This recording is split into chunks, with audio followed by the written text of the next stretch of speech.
Hello my dear friends, today I've come to you with a truly fascinating and interesting video. So please make sure to watch the entire thing from beginning to end without skipping a single moment. The topic of today's video is how to separate audio from a video using the CapCut app. We will teach you everything you need to know from A to Z about this process. Therefore, this video is extremely important. I kindly request that you watch the entire video without skipping any parts to understand it completely. So first and foremost, please go into the Play Store and verify whether your CapCut app is updated to the latest version. I'm checking my phone to see if the CapCut app on it is updated or not.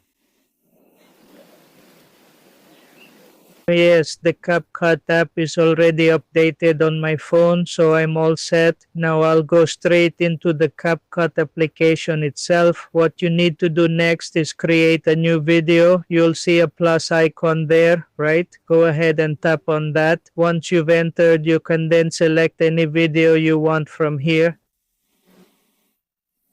Next, you'll notice that the video has been successfully added right here. Please proceed to click on this video. Once you've clicked on the video, you'll observe numerous options appearing below. Please enter this section. Within this area, you need to locate Audio Extend. Then proceed to enter the Audio Extend option.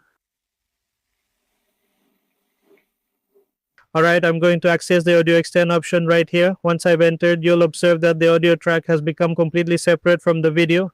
As you can clearly see, the audio component is now distinct and separate from the video file.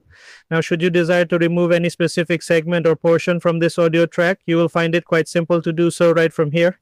And any particular part that you wish to completely omit, you can easily remove that specific section. If you found this video to be beneficial, then please do subscribe to our channel, and to ensure you receive notifications for more interesting videos like this in the future, please make sure to ring the bell icon.